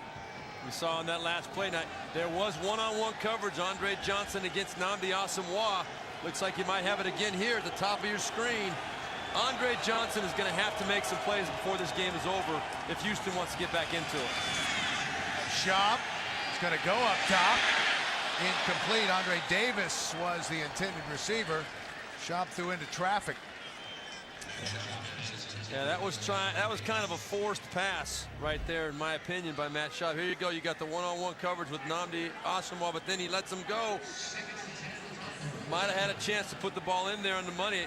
Matt Schaub, I think, saw something pre-snap, and it's hard sometimes when you're a quarterback. You turn to make the handoff fake, and you look up, and it's a different coverage all of a sudden. Not the right guy to go to on that last play, though. Andre Johnson still does not have a reception. He's the motion man on 2nd and 10. Here come the Raiders. And the ball is on the ground and recovered by Joel Dreesen. They rule it a reception. And there'll be no challenge. There's Nnamdi Asomugha. Tremendous respect for Andre Johnson, and this is what he's had to face over the last few weeks. Brandon Marshall didn't allow a reception there. Tony Gonzalez, that was a great battle between those two, and Randy Moss last week. Moss caught 3 of 5 for 40 yards. And maybe we are going to have a challenge. Timeout, Oakland. Nope. It's the team's first charge timeout. Raiders take a timeout with 4:23 left in the third. Only a 30-second timeout. Well, don't take off for the holidays without seeing 60 Minutes on the state of airport security. Plus, Governor Arnold Schwarzenegger in the hot seat. That's all tonight on 60 Minutes here on CBS, America's most watched network. Well, how about the performance so far from these Oakland Raiders? They look very, very good. They're 3-11. You have to ask yourself, where has this been all season? Yeah, you're not talking about a team that has a lot to be excited about, but someone forgot to tell them that this week. You got to give them a lot of credit. You know, they're playing this game like it means something. They're having fun. They're playing with a lot of energy. They've never beaten the Houston Texans. And there you see the dubious distinction the Oakland Raiders have earned. This is the 6th consecutive season with at least 11 losses, breaking a record. They're trying to avoid 4 consecutive seasons with 12 or more losses. They have to win out, win today and next week. It's a long season when you're losing that much. 3rd and 6 for Houston. Trying to get anything going. Shot hit as he throws and incomplete. Thomas Howard would have had a pick if that had hung up there any longer. Well, I'll tell you, this Raider front 7, front 4 specifically, look at the pressure coming. You're going to see right there Burgess coming through. Got Matt Schaub right in the hand. That hurts, folks. I'm telling you, you get a quarterback when his arm is going forward like that. That is how elbows, shoulders, hands get hurt on a quarterback. Eric Burgess missed 6 games earlier this year with a tricep injury. Raiders really missed his presence when he was out. Higgins back deep, standing at his own 8-yard line. Eric Winston wishes he wasn't playing today. He got beat right there. Fair catch called for and made at the 13. Johnny Lee Higgins with a fair catch. Well, CBSSports.com has complete coverage of all the NFL playoff races. Get the latest news, updated scenarios, and expert analysis. It's all online right now at CBSSports.com. Well, Bill, one of the things that the Houston Texans have been doing very, very well lately defensively is generating turnovers. First 10 games of the season, only 9 turnovers out of this team. Last 4 weeks, 11 turnovers, but they have not been able to fluster Jamarcus Russell. This would be a good time to try and get the ball back for your offense. Fargas. Ooh, man. His body contorted into a tough position, but he bounces right back up. Now, part of the reason for the Texans' success over the last 4 games has been the play of their defense. Their defense, no doubt. You look at the first 10 versus the scoring, half of that. The rushing yards per game allowed way down, and then we talked about the turnovers, takeaways, 11 in the last 4 games. Not coincidentally, they've won the last 4 as opposed to being 3-7 through the first 10. Raiders with 305 total yards to this point. Russell, Higgins, ball is down the ground. They ruled that he was down. Yes. Down at the 20-yard line. Johnny Lee Higgins had a 56-yard touchdown catch in the first quarter last week against New England. He also had an 84-yard touchdown reception in week 3 against Buffalo. Certainly has, as we've seen already, big playability. 6 touchdowns this season. Now 3 on receptions and 3 on punt returns. Well, third down, the Raiders today are 6 of 9. The last 2 weeks, Houston Texans only given up 3 of 33 third down conversions. Russell lofts it to the sideline.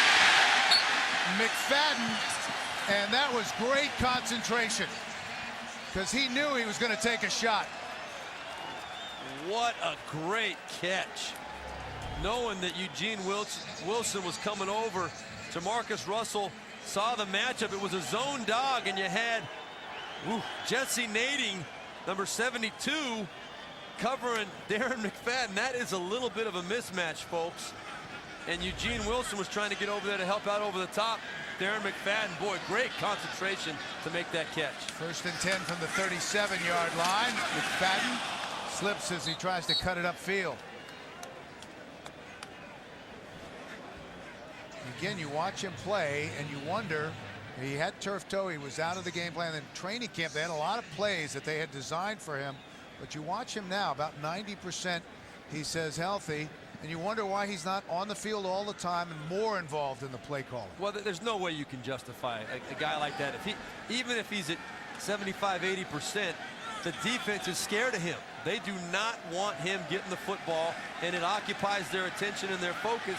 It opens up things for the rest of your team. He stays in, and they swing it out to him. That was well covered. Great anticipation on the play from Morlon Greenwood. Well, Bill, I think as much of the story today for this Raiders offense, you look at what they've done on third down, and here they're going to be in another third down situation right here. They are 7 of 10 on third down. Now, this is a team that on the season has only been converting 25% of their third downs against a defense that has been incredibly efficient the last 2 weeks. 3 of 33 going into this game. The Raiders have been able to keep the third downs manageable until this right here. They're 3rd and 11. Jamarcus Russell, knowing he's got the lead, has got to be careful with the football. They toss it back to McFadden. Trying to give him some running room. He dives forward. He's going to be well short of a first down. And let's check in New York with JB for an update. Bill and Steve, Washington playing some inspired football against the Eagles after a Donovan McNabb fumble. Clinton Portis takes it across for his 8th rushing touchdown of the season. Washington's defense all over McNabb, and Skins leading it 10-0. Bill McAtee, Steve BEUERLEIN. All right, JB, it's been a tough few weeks for the Washington Redskins. Portis headed to the Pro Bowl. Well, you know, the Eagles, they got a lot to play for still now. They're not playing too well today, but with that tie, it could actually work in their favor against some of the NFC teams trying to get to 10-6. Wow. And this will go into the end zone. What a punt by Shane Leckler. He's mad at himself for kicking it so well. He had punts of 66 and 62 yards last week against New England. That was 58 yards. Well, year after year, more people watch CBS here in Oakland. As we're winding down the third quarter, the Raiders lead it 27-13. 1st and 10 from the Texans' 20-yard line.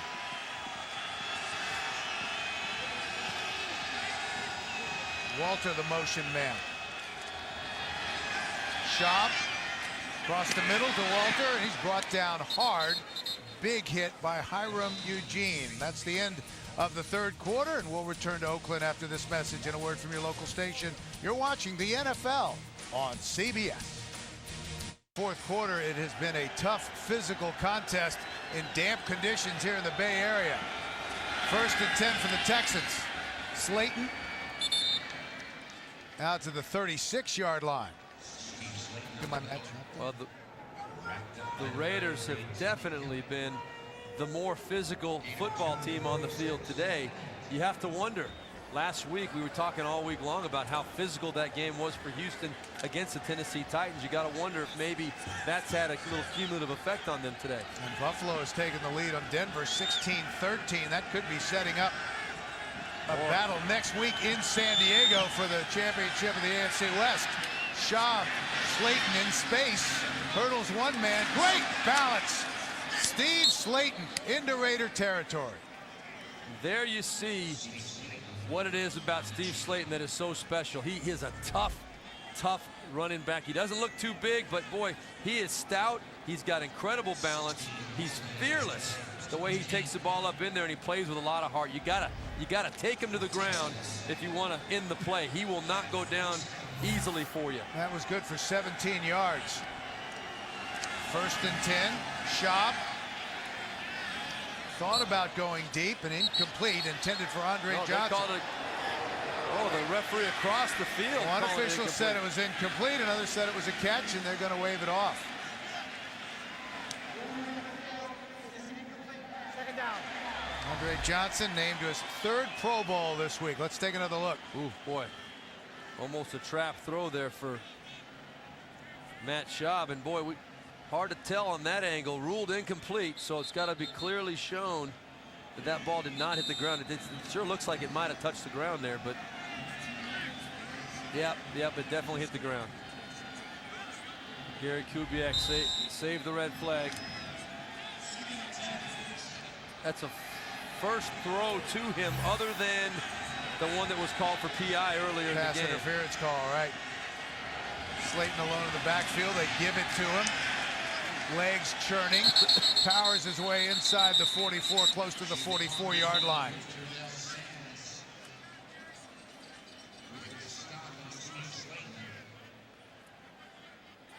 Well, Matt Schaub has been just unbelievable since coming back from the knee injury. He was out for 4 weeks, thrown for almost 700 yards the last 2 games. He was sacked 3 times last week, harassed throughout the game by the Tennessee pass rush.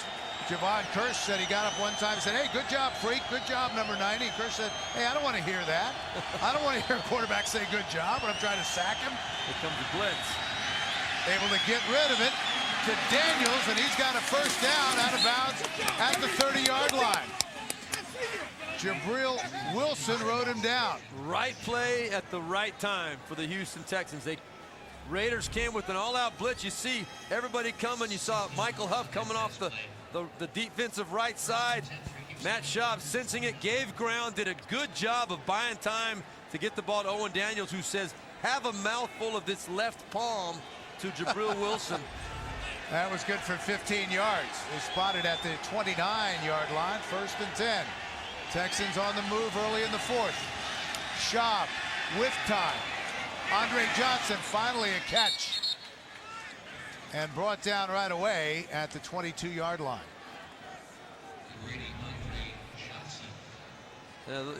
Andre Johnson, one with the clean white jersey there in the middle, the cleanest jersey on the field, has not gotten many attempts to catch the ball today, but something tells me, Bill, that he is going to be a factor before this game is done. He finally gets the first catch of the day. I expect to see Gary Kubiak try and find ways to move him around, create one-on-one opportunities for him. He came in averaging almost 8 catches per game. Play action. Schaub rolling out. And brought down hard by Hiram Eugene, but was able to hang on to the football. That was, he's going to be a factor. He's too good of a ball player. You see right there all the action going away. He knows he's big enough and strong enough to come across the middle and take hits like that. Matt Schaub He knows, hey, he's going to get hit, but I got a good chance to make a play with this guy because he's tough enough to take it. First and goal, they spot it just inside the 10-yard line.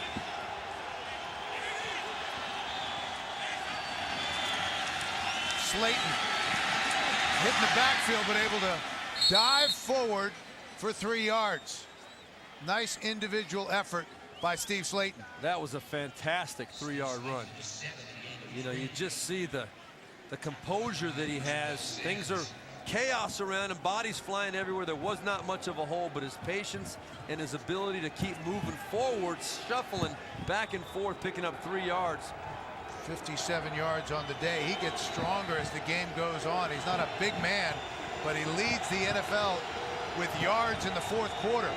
Numbers for Schaub on this drive, 5 of 6. Second and goal. Has to scramble. Throws it away, and there's a flag on the play. Illegal downfield, maybe. Some extracurricular activity near the goal line, pushing and shoving.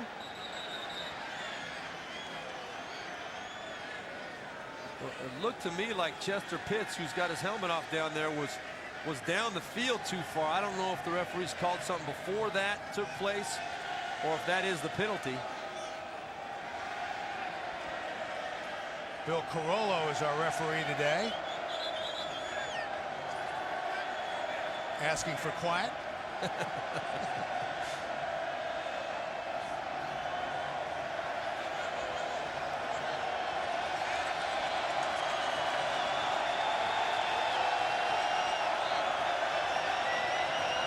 Taking a little extra time to talk it over.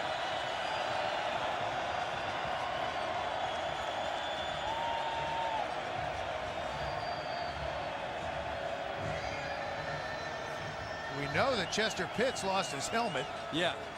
We don't know if the penalty has to do with that or not. There was a lot of personal foul, unnecessary roughness, number 69, offense. They call it on Chester Pitts. Penalty. After the play was over, it'll be third down, and then walk off the penalty. So basically, this is a loss of down penalty. Third down and minus 15 yards. You're going to see Chester Pitts right here and Sands right over the nose right there. The two of them watch as the play develops. There are some definite extracurriculars. There goes Chester Pitts' helmet right there, and then he takes a swing at Turdell Sands. Then Turdell Sands comes back. Normally, it's the retaliator that gets nailed with the penalty, but right there, Chester Pitts, they saw that full swing.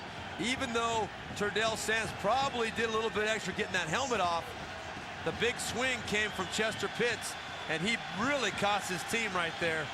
It's a whole different ball game when you're talking about third and goal from the 22. This has been as you can see in the graphic, a relatively penalty-free game. There have been only 3 calls. That's not normally the situation for the Raiders. Very un-Raider-like, yes. So third and goal from the 22-yard line. Shot. And that is caught by Kevin Walter. No. Lost it on the way down. Almost a spectacular catch by Kevin Walter. Tough, fearless, going up over the middle of the field. But a nice hit by Rashad Baker. Right as the ball got there, boom, went from the front side, and also Chris Johnson coming in from the back. So Chris Brown comes on for a 40-yard field goal try.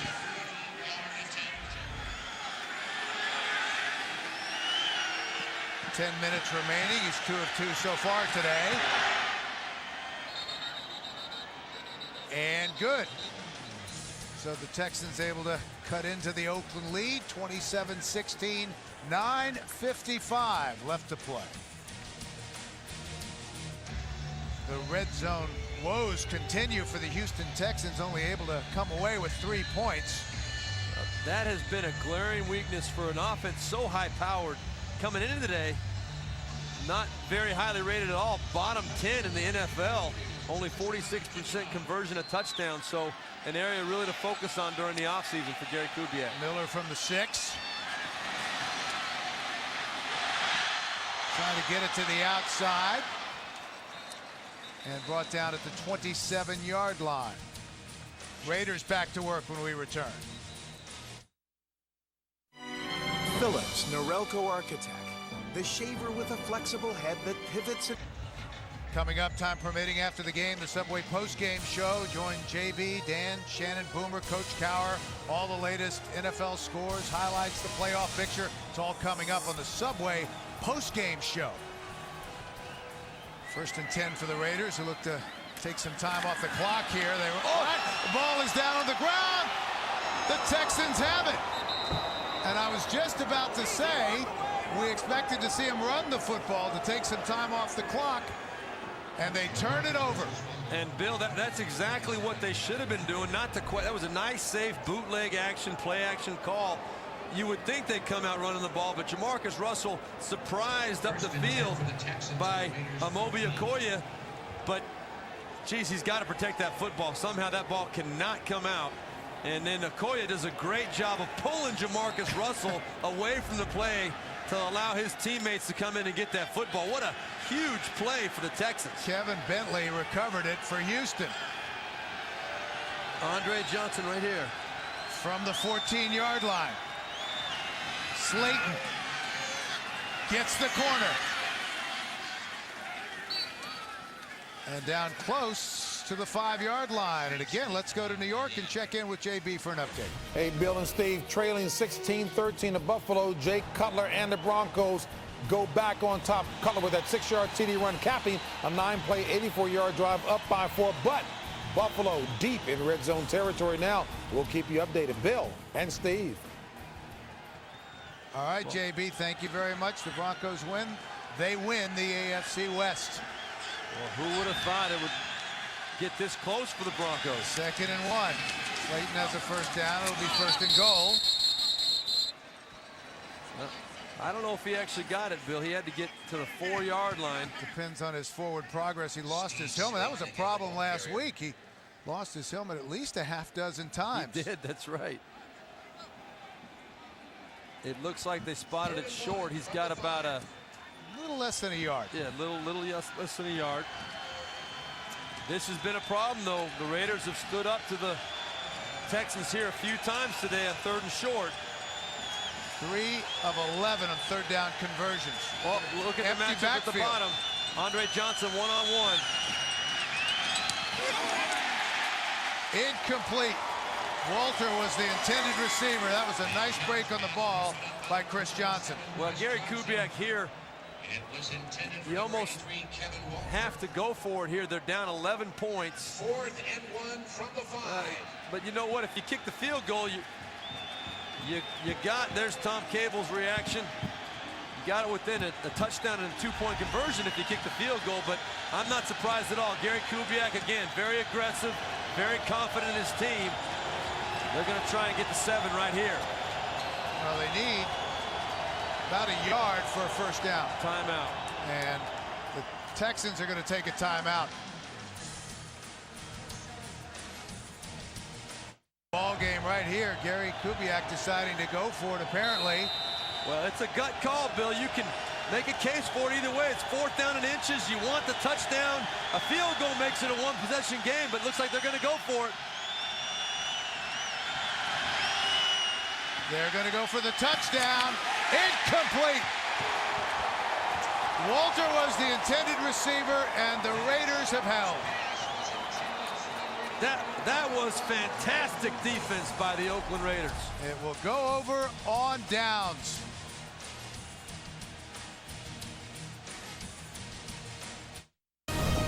The NFL on CBS is sponsored by Chevy, an American revolution. And by Subway, home of the famous always made fresh $5 footlong. The Raiders take over from their own 5-yard line with just over 8 minutes left to play. Fargas is the deep back. And they run it. Nice hole for Justin Fargas. Big hit at about the 14-yard line again by Ferguson. And what about the decision, Steve, to throw it on 4th and inches. Well, I was convinced the Raiders were going to run the football. You're going to see right here is Kevin Walter. Andre Johnson just kind of runs inside and back to the corner. They're the only two guys out on the play. I understand what Gary Kubiak was doing, play action, thinking the Raiders were going to play hard run defense, but the Raiders played very, very disciplined, smart football. I love the aggressiveness by Gary Kubiak. I would have liked to see him just try and put on his O-line and run that football up inside, though. Also, the decision is McFadden gets it not to try the field goal, which if you're able to convert that, you're only 8 down. That's the other argument. You know, if you kick the field goal there, it's a one-possession ball game. First down for Oakland. You just needed points on that drive, period. You needed to get either a touchdown or a field goal. Man, the defense has got to step up and do their part. They gave up a first down already. They have the Raiders backed up inside the 5-yard line, but now they've got a little more breathing room to work with. McFadden stays in the game, lone back. You give it to him, lowers his shoulder, tries to power his way out to the 19-yard line. And tonight on CBS, don't take off for the holidays without seeing 60 Minutes on the state of airport security. Plus Governor Arnold Schwarzenegger in the hot seat. That'll be followed by $1 Million Password and new episodes of Cold Case and The Unit. That's all tonight on CBS, America's most watched network. 2nd and 7 for Oakland. Clock running. Well, I don't think you'll see much out of Tom Cable in his offense right now, except Justin Fargas, Darren McFadden left and right, trying to eat up that clock. McFadden the deep back. Give it to the rookie. Brought down from behind. Gets it across the 20, close to the 22-yard line. Inside of 6 minutes remaining. You cannot say enough about the performance that the Raiders have had today to this point. They've really done everything they need to do to win the ball game. They've controlled physically this ball game pretty much from start to finish to this point. And this was a team really without a lot to play for. 3 and 11 coming in. Big 3rd down conversion right here. They really have stepped it up today. 3rd and 5. McFadden. And he'll be stopped short of the 25-yard line and short of a first down. A great pursuit and effort out of Jeff Zganina. Defensive tackle coming across. You see he's playing off the nose guard, off the center, coming across right there, sweeping across the field and making the tackle to hold Darren McFadden short of the first down. Zganina's 38 years old, and it's the 16th year in the league out of Purdue, and that was a nice play. Former teammate of mine many moons ago. See if Jacoby Jones can break one, standing at his own 25-yard line. Returnable punt. Yeah, short kick, Leckler. Jones with some running room. Takes it up the right sideline, and good field position as the Texans are trying to stay alive. A 37-yard punt. Next Sunday, the NFL on CBS puts on a season-ending doubleheader. Look at the scores here. Seattle, boy. Mike Holmgren's last home game, and Buffalo Jets 0-3 and trips out west this year. That was a trap game waiting to happen. Schaub intercepted. Chris Johnson with the pick.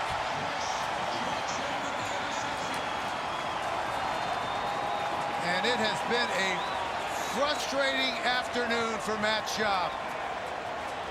Yep, you keep saying, and I kept bringing it up here too, you got to find a way to get the ball to Andre Johnson right there. Great coverage. It was too deep zone, man-to-man coverage underneath. Chris Johnson, only responsibility there was to not let Andre Johnson beat him inside. Matt Schaub tried to force it in there. Should have seen that inside positioning by Chris Johnson and not thrown that football. Easy for me to say up here, but not a good decision by Matt Schaub at that point. 3rd interception of the season for Chris Johnson, who again took over at cornerback and has done a nice job since D'Angelo Hall was released. From their own 40-yard line, Fargas dives forward out across the 45. Just over 4 minutes remaining. Raiders leading 27-16, and the Texans are going to take a timeout. Texans haven't lost since November 16th when they dropped a heartbreaker to the Colts 33-27. Since their 0-4 start, the Texans have won 4 straight, 7 of 10. You can make a case not many teams are playing much better than the Houston Texans, but the Raiders have given them all they could handle and more today. Well, as big as that win last week was for Houston over Tennessee, this is that big of a loss if they can't find a way to come back and win this ball game. 2nd and 5 from the 45. Fargas and ball's out. Fumbles the ball. It looks like the Raiders were able to fall on it. Cooper Carlisle was there to recover the fumble.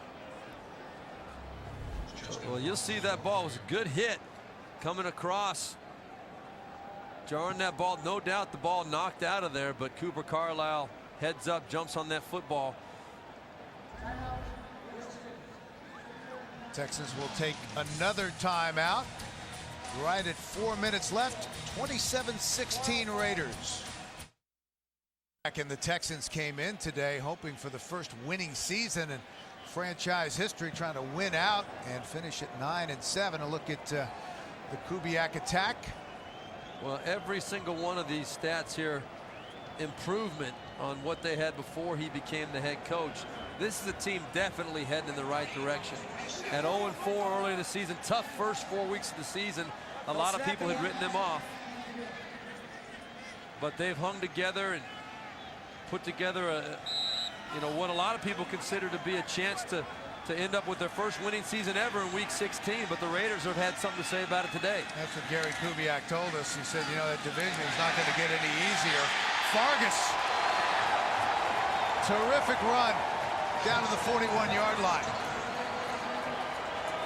And that right there is a dagger to the Houston Texans. Justin Fargas, you see the intensity in his eyes.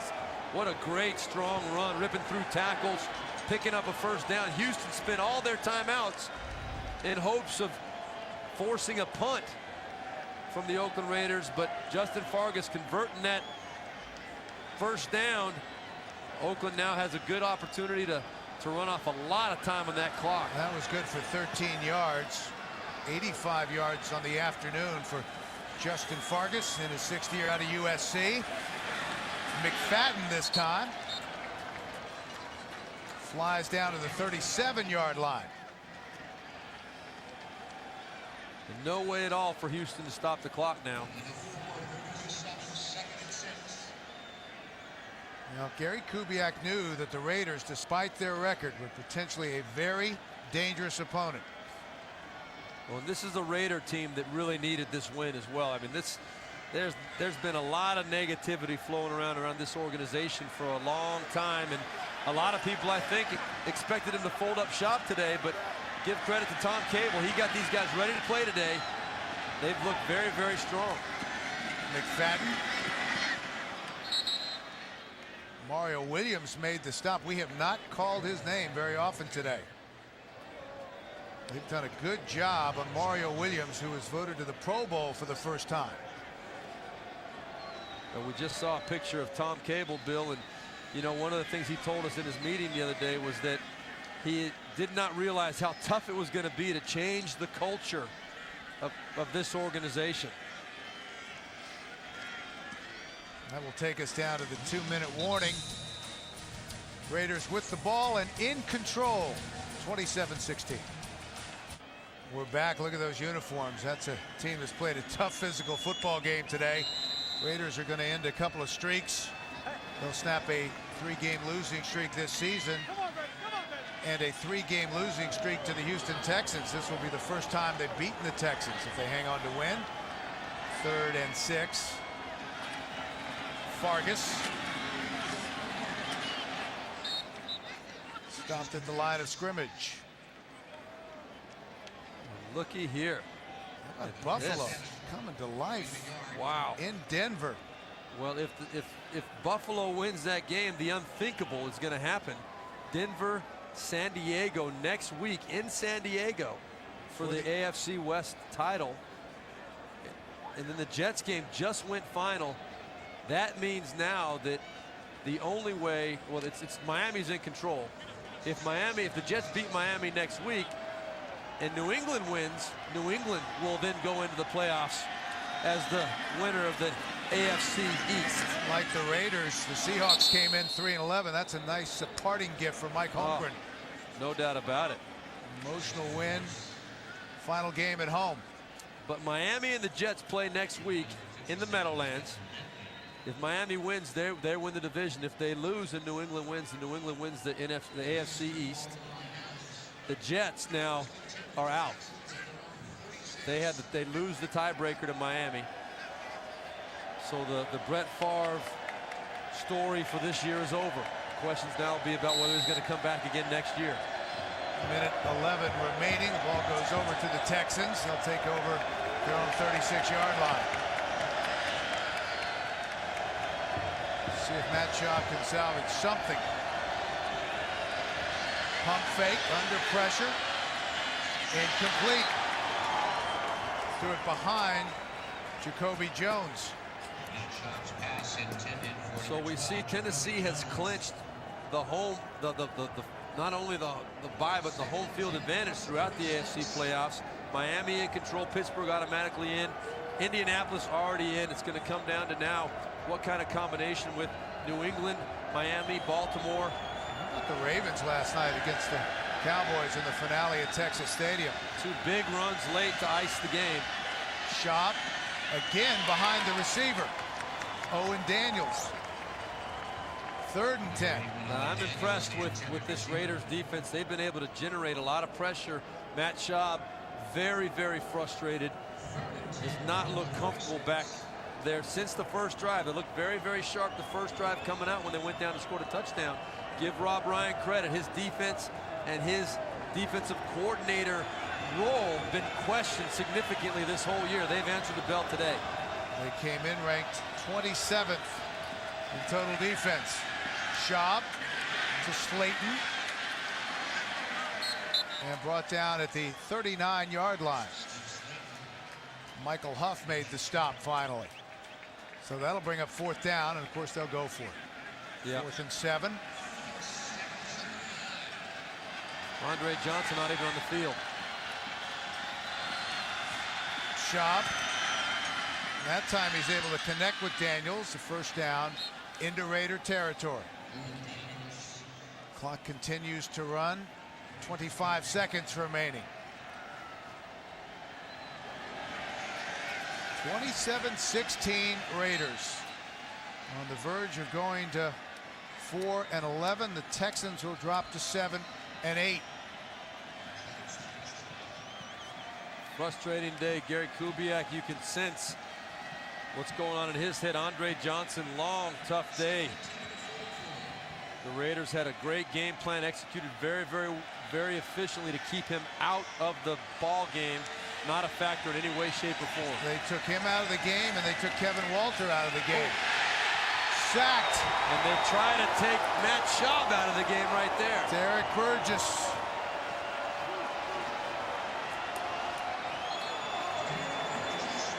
And that will be it.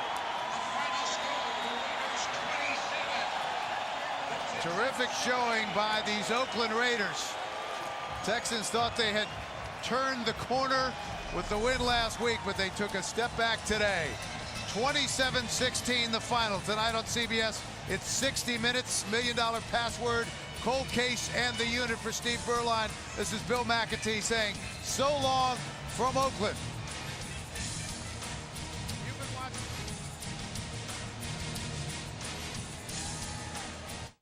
Accepted by Leotis McKelvin, but it was called back because of a holding call on defensive lineman Marcus Stroud. Since then, Cutler has completed 2 long passes, one over to Brandon Marshall, and this one now to Eddie Royo. It appears as though this offense now has its timing and its rhythm back. Cutler, 303 yards through the air.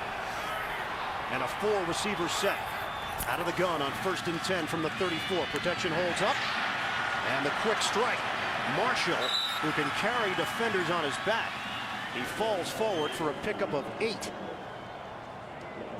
Right now, you got to ask yourself, if you're the Buffalo Bills, do you sit back in zone coverage and allow Jay Cutler to pick you apart? The problem is, if you're Buffalo, you're not getting any pressure on Cutler unless you blitz. But once you blitz, you got to play man-to-man coverage, and they're having a tough time matching up with so many weapons that the Broncos have on the football field. 8 catches, 106 yards for Marshall.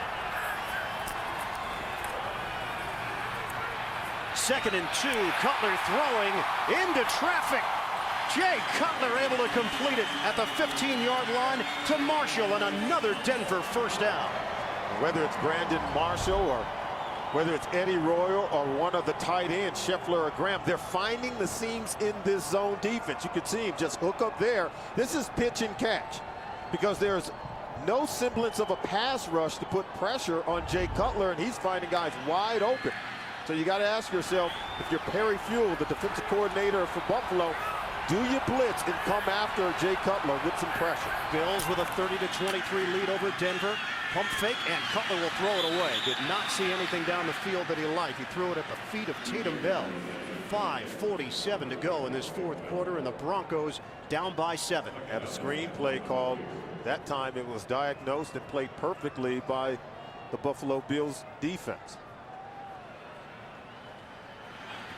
Broncos started this season 4-1. They are 4-5 since. Losses to the likes of Oakland and Kansas City. They put themselves in a precarious position. But a win here today, and they're in the playoffs as division champions. Out of the gun, pump. Cutler looking for it all up top, and incomplete. Brandon Marshall, intended receiver. Terrence McGee, the coverage for Buffalo. And it's 3rd and 10 now for the Broncos. Now we go to 3rd and long, but not before you see it's man-to-man coverage from off. Terrence McGee. Now, Marshall is a much bigger receiver, and McGee is not a real tall guy at 5'9", so that's certainly the matchup you want. Marshall, as you can see, he's bent over a little bit. He's been putting in work on what has been a long drive. 9 catches, 117 yards for the Pro Bowler, Brandon Marshall. 3rd and 10. Big play here for Denver. Cutler steps up. Cutler throws. Intercepted. Kavika Mitchell's got it for Buffalo. Oh, a pivotal turnover for the Denver Broncos and Jay Cutler. He forced the throw. He initially had Brandon Marshall open. It was a double move. He did a curl and go and tried to turn it up the field. Watch, he's going to be open initially as he turned out right there. But then once he turns back in, he goes right into the coverage where Kavika Mitchell comes away with the interception. You can see the pressure there on Cutler forced him to throw it before he really wanted. And it's really good coverage as Kavika Mitchell sat on that double move from Brandon Marshall, wait for him to turn back in, and sat on the pass play. 2nd interception of the season for Mitchell, and the Bills take over with a 1st and 10 at their own 2-yard line, leading 30-23. Lynch is out with a shoulder injury. Fred Jackson has assumed the #1 running back duties, and Jackson has performed like a pro. Leaning forward out across the 5-yard line for a 5-yard gain for Jackson. Well, you're going to get a run play from the Buffalo Bills. Remember, just 1 week ago, they were in this same kind of situation, and they decided they wanted to throw the ball with J.P. Lossman. He was hit, stripped up the ball, he fumbled. Sean Ellis returned it for a touchdown, and they ended up losing the game, and the coaches came under great criticism for not continuing to run the football. Bills had a 27-24 lead with a 1:54 left when that play happened last week in the loss to the Jets. We've got 4:55 to go here. In a 3 tight end formation, Jackson right up the gut, no gain on the play. Marcus Thomas there to greet him. Big 6'3", 305-pound second-year tackle out of Florida. And watch how they're just going to ram it right up the middle. They're trying to get some movement. Look at the Denver Broncos. Look at how many blue jerseys are plugging up each and every gap. They're sensing a run plan, so they're going to blitz the run, not allow Fred Jackson or any of these running backs for Buffalo to find the seam. We are down to 4:20 and counting left in this 4th quarter. 3rd and 5 for the Bills. Edwards on the toss. Jackson looking for blockers, and he's brought down. The Denver defense was ready. And this is why you have to know your scouting reports. I think if you're the Denver Broncos, you've got to know what happened to the Buffalo Bills 1 week ago against the New York Jets, knowing they're going to keep the ball on the ground, try to run time off the clock. They were well prepared. They blitzed on every single run play for Buffalo, and now they're going to force them to punt. Brian Moorman will punt it. The electric Eddie Royal standing at midfield. It takes a bounce. Royal unable to scoop it up. And it rolls in favor of the Bills. Settles in at the 38-yard line of Denver. 53-yard punt for Moorman at a crucial time here in the fourth.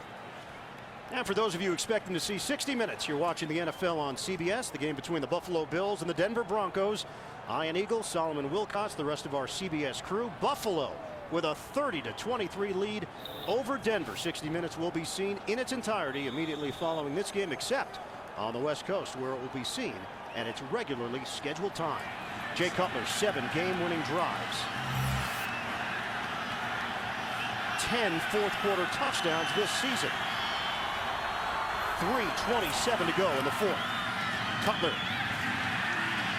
Brandon Stokely the target. Out across the 45-yard line. That's a 7-yard gain on first down. The clock is moving. We approach 3 minutes to play with Denver down by 7.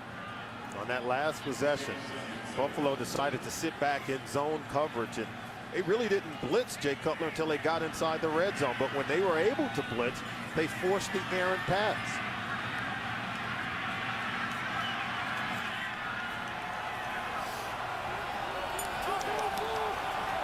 Second and 3 here for the Broncos. 2:50 left to play in the fourth. Spread the field. 4 receivers set. Out of the gun. Cutler out of the pocket. And he's got a first down into Buffalo territory to the 45-yard line. Spencer Johnson helped chase him down. It's a 9-yard run for Cutler, who has 2 rushing touchdowns here today. Really good move by Jay Cutler on the defensive back for Buffalo, coming in to make a tackle. So you can see his mobility paying off for him. Watch this move, because if he takes the lick, you got to protect the football, but see, that last move allowed the additional yards on the play. Down to 2:07 and ticking here in the fourth. Cutler, first down. They'll throw it. Sideline, and a battle for the football. Marshall and McGee. And McGee wins out. Cutler's got to throw this ball down the field and toward the outside.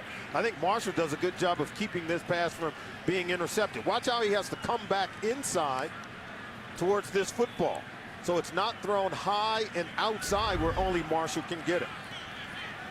One more play before the 2-minute warning. 2:01 left in the fourth. What's on the line here for Denver? A win, and they're in the playoffs. A loss, and they have to go to San Diego next week. The winner there will win the AFC West title. Incomplete. Trying to get it to Stokely. Reggie Corner makes the play. 2 minutes. 1:56 to go. We've hit the 2-minute warning here in Denver. Broncos trail by a touchdown.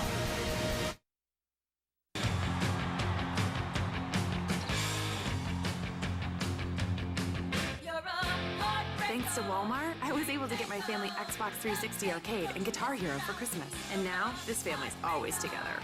Pick up the Xbox 360 Arcade and unleash your inner rock star by getting Guitar Hero World Tour. Rated T for Teen. With thousands of new rollbacks and unbeatable prices, Christmas costs less at Walmart. Save money. Live better. Walmart. Come on, we're late. Move, people. Boss, we're 2 continents behind schedule. Oh, hold your eggnog. I'm building my own Capital One credit card. I'll go with cash back and a jolly good rate. But, sir, the reindeer are getting antsy. Now I'm gonna upload a photo from my beach house. Mrs. Claus is a lucky woman, sir. Yes, she is. Personalize your card at Capital One Card Lab. Choose your rewards, interest rate, even upload your own image at CapitalOne.com. What's in your wallet? Let's roll. All trucks haul. All trucks tow. They all push, yank, carry, and heave. All trucks work. Our truck works for less. the lowest cost of ownership of any full-size pickup. And now, J.D. Power & Associates' highest-ranked large pickup in initial quality. Chevy Silverado, America's best truck.